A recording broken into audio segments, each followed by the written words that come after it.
The air in the cavernous chamber of the burning blade hung thick with the scent of brine and brimstone, a fitting atmosphere for the grim discussions between Flameheart and his most calculating lieutenant. Flames flickered from brazier-filled skulls, casting dancing shadows across the skeletal features of Captain Flameheart and the formidable Warden Kai. The fortifications at Kraken's Fall must be reinforced.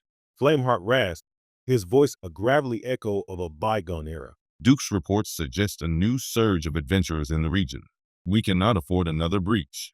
Warden Kai, her skeletal form clad in scorched leather and dark, emerald green cloth bearing the distinctive insignia of the Ashen Dragon, nodded slowly. Her eye sockets conveyed a chilling focus. Indeed, my lord. I have already dispatched patrols, but perhaps a more direct approach is warranted. A demonstration of our fury, perhaps at Shipwreck Bay, to remind the living of their place. Her bony fingers tapped a map unfurled between them, resting on a heavy oak table scarred by countless campaigns. Before Flameheart could respond, a soft, hesitant cough broke the grim silence. Both skeletal lords, accustomed only to the creak of the ship and the roar of the sea, turned in unison. Standing in the doorway, framed by the flickering light, was a figure entirely unexpected. A young girl, no older than 4 by the looks of her small stature, though her eyes held a wisdom beyond her years. Her skin was a medium tan, contrasting strikingly with her emerald green eyes that blinked with a mixture of apprehension and wonder. Intricate, dark tattoos adorned her visible arms, weaving a delicate rose-like motif that seemed utterly out of place in this iron-clad domain. Faint markings and what appeared to be faded scars crisscrossed her cheeks, hinting at a past trauma that made Kai's non-existent eyebrows rise in curiosity. She was dressed in dark, almost black, tunic-style top and loose, dark trousers, the emerald green cloth echoing the warden's own attire, but soft and flowing. A gold-colored decorative belt girdle cinched her small waist. Most noticeably, she favored her left leg, limping heavily as she took another hesitant step into the chamber. Uncle Flameheart? Her voice was soft, a fragile built in a harsh environment. Flameheart, the dreaded captain of the damned, the scourge of the seas, paused. His burning eye sockets seemed to dim momentarily, then flared with an uncharacteristic warmth. He stood, his imposing height momentarily forgotten as he took a step towards her. Amber? What are you doing here? You know it's not safe. Warden Kai remained silent, her empty gaze fixed on the girl. Her mind, a labyrinth of twisted logic and scientific curiosity, churned. Niece? She had served Flameheart for ages, overseeing his most prized prisoners, inflicting torment with surgical precision to extract information without snapping the thread of life.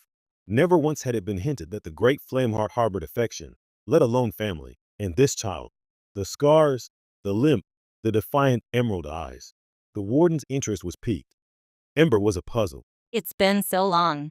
Ember whispered, her good leg dragging her forward. I missed you, Uncle.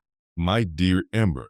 Flameheart knelt, a rare sight that would have sent shivers down the spine of any who witnessed it, and gently placed a skeletal hand on her shoulder. His voice, usually a thunderous command, softened to a mere rumble. Kai's skeletal hand twitched, a faint echo of the impulse to reach out, to prod, to examine. Her fascination with anatomy, honed by years of torturing without killing, was immediately ignited.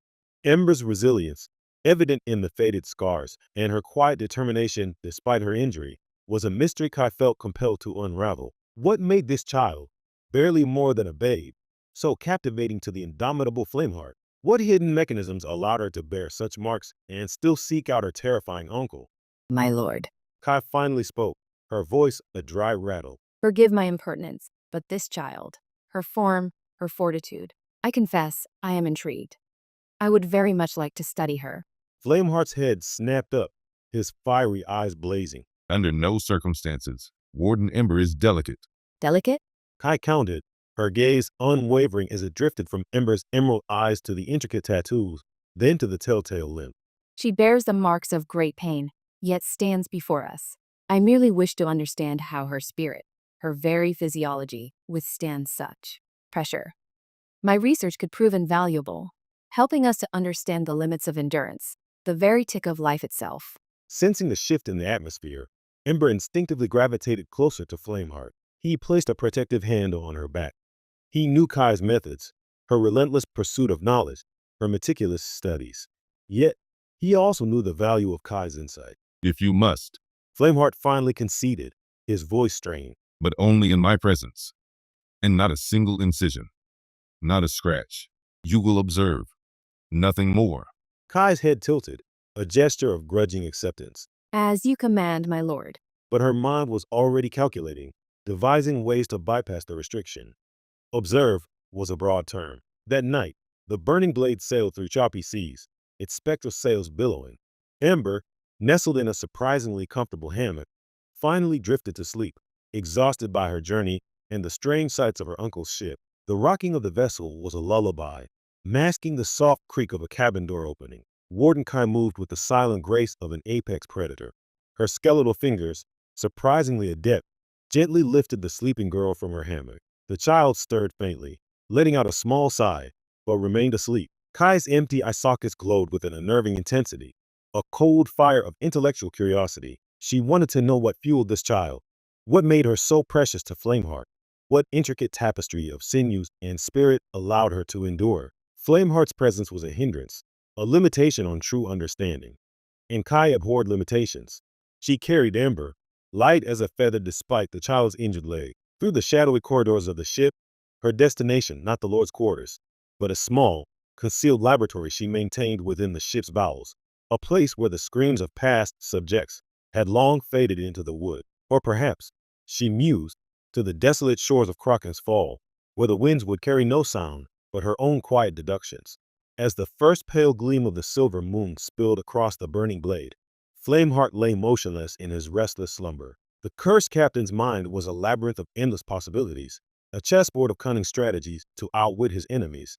Yet he remained utterly unaware that Kai had betrayed him. Ember, his tiny, scarred niece, was in grave peril, teetering on the edge of darkness, her fate hanging in the balance while the night concealed the horrors lurking just beyond his grasp.